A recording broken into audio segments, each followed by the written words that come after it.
The story of Tokyo begins in the 12th century with a small village called Edo. This village, though modest in size, was the seed from which one of the world's greatest cities would eventually grow.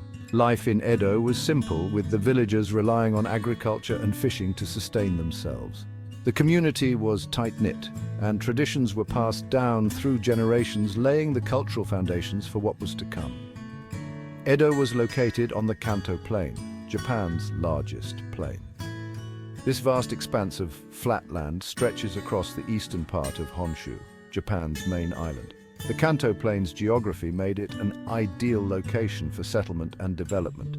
Its fertile soil and relatively mild climate were perfect for growing rice, the staple food of Japan, and other crops.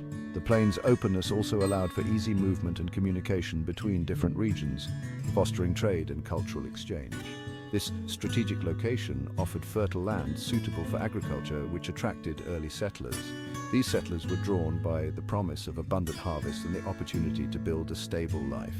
They worked the land diligently, developing sophisticated irrigation systems to maximize their yields.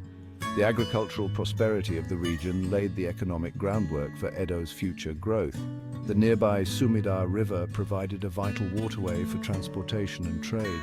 This river, winding its way through the landscape, connected Edo to other parts of Japan and beyond. Boats laden with goods traveled up and down the Sumida, bringing in supplies and exporting local products.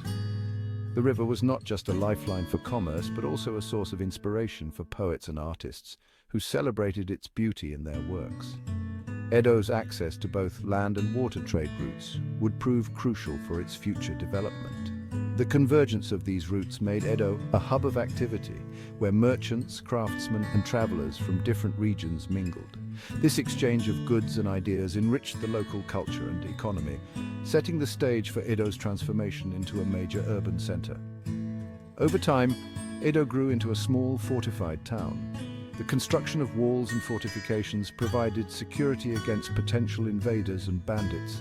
These defenses, combined with the town's strategic location, made Edo an attractive place for people seeking safety and stability.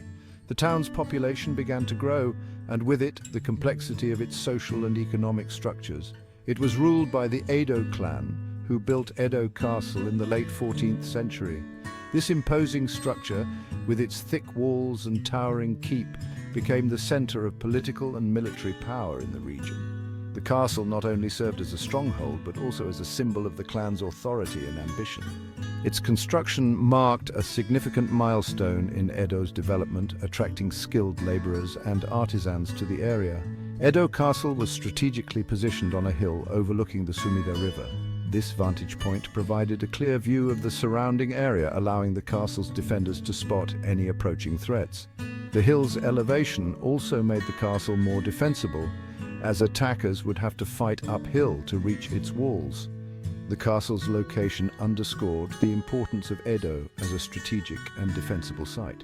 Its defensive advantages would later attract the attention of one of Japan's most powerful warlords. These warlords, or daimyo, were constantly seeking to expand their territories and secure their power.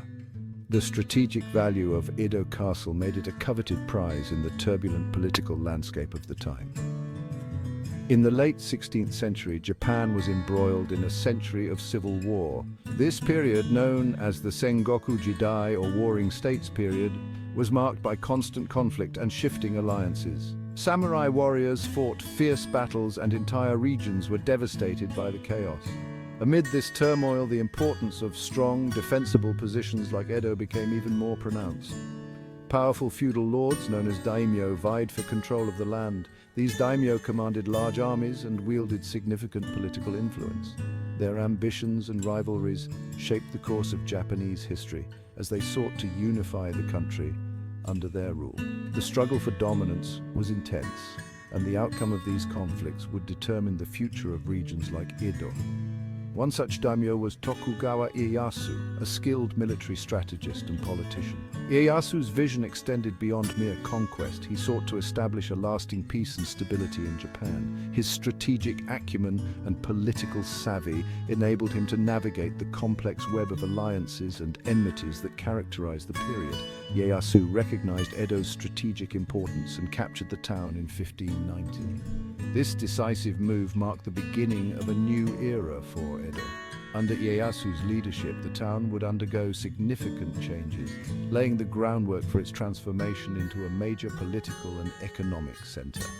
Little did anyone know that Edo was on the verge of a dramatic transformation. The town's humble beginnings would soon give way to rapid growth and development as it became the heart of the Tokugawa Shogunate.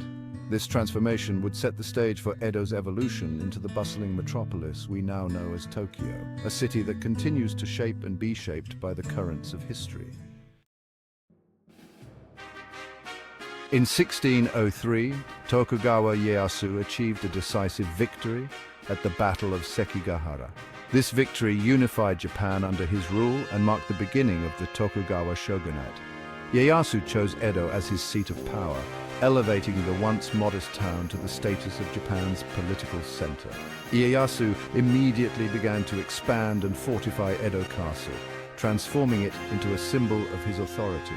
He also implemented a new social order, with the samurai warrior class at the top. Daimyo lords from across Japan were required to spend part of the year in Edo, bringing their families and retainers with them. This policy, known as Sankin Kotai, further increased Edo's population and wealth. As Edo grew in size and importance, it became a magnet for artisans, merchants, and artists. The city's strategic location and political significance made it an attractive destination for those seeking opportunities and prosperity. Artisans brought their skills, merchants their goods, and artists their creativity, all contributing to the city's dynamic atmosphere. The city flourished as a center of culture and commerce. Markets buzzed with activity, and the streets were lined with shops selling everything from everyday necessities to luxury items. The economic boom attracted people from all over Japan, creating a melting pot of cultures and ideas.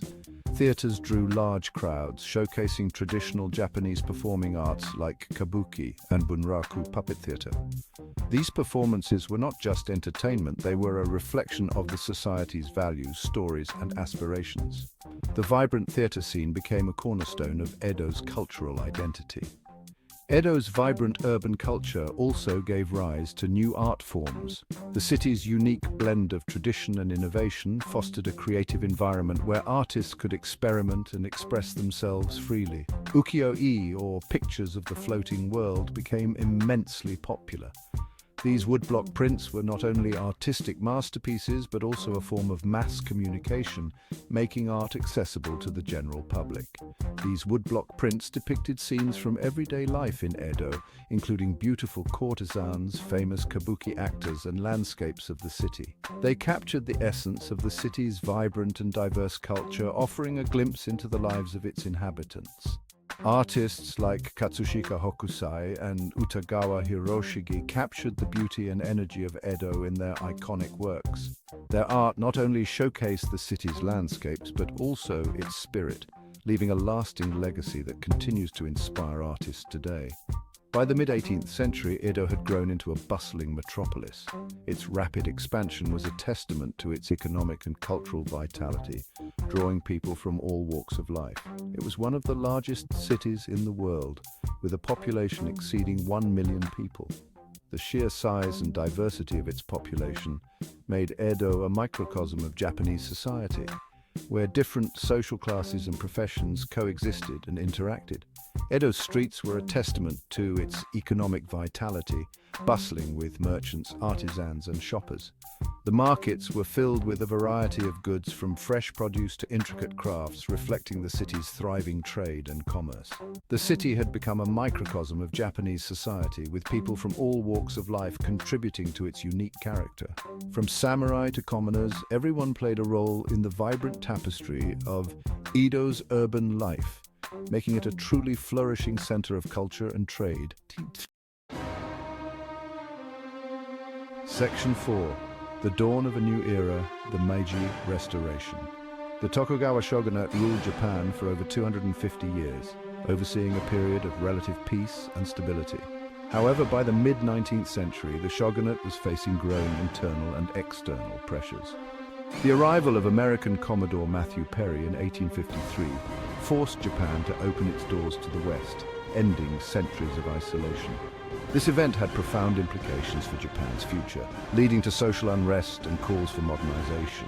In 1868, a group of young samurai, determined to restore the emperor to power, overthrew the Tokugawa shogunate. This event, known as the Meiji Restoration, marked a turning point in Japanese history. The new Meiji government embarked on an ambitious program of modernization and westernization. Section 5, from Edo to Tokyo, a capital is born. One of the most significant decisions made by the Meiji government was to move the imperial capital from Kyoto to Edo. This move symbolized the beginning of a new era for Japan, with the emperor at the center of political life. To reflect its new status as the imperial capital, Edo was renamed Tokyo, meaning Eastern Capital. The relocation of the emperor to Tokyo in 1869 further solidified the city's status as the heart of Japan. The Meiji government implemented sweeping changes, transforming Tokyo into a modern metropolis. New industries emerged, railroads were constructed, and Western-style buildings began to appear alongside traditional Japanese architecture. Section 6, Tokyo today, a legacy of transformation. Tokyo's transformation from a small village to a global metropolis is a testament to its resilience, adaptability, and the enduring spirit of its people. From its humble beginnings as Edo, a small fishing village, Tokyo has grown and evolved through centuries of change and modernization. The city has faced numerous challenges throughout its history, including devastating earthquakes, catastrophic fires, and the ravages of war. Each of these events tested the city's resolve and the determination of its inhabitants. Yet each time, Tokyo has risen from the ashes, stronger and more vibrant than before. The reconstruction efforts after each disaster have not only rebuilt the city but also transformed it, making it more resilient and forward-looking. Today, Tokyo is a global powerhouse, a center for finance, technology, and culture. Its bustling financial district is home to some of the world's largest corporations, while its tech hubs are at the forefront of innovation and development. It is a city of contrasts where ancient temples stand in the shadows of towering skyscrapers. This juxtaposition of the old and the new creates a unique and dynamic urban landscape that is both modern and deeply rooted in tradition. The legacy of Edo can still be seen in Tokyo's layout, its many parks and gardens, and its vibrant cultural scene. Traditional festivals and cultural events continue to thrive, preserving the rich heritage of the city while embracing contemporary influences. Tokyo's story is a reminder that even the greatest cities have humble beginnings, and that change is the only constant in life. The city's journey from a small village to a sprawling metropolis is a testament to the power of transformation and the enduring spirit of its people. As Tokyo continues to grow and evolve, it remains a symbol of resilience, innovation, and cultural richness.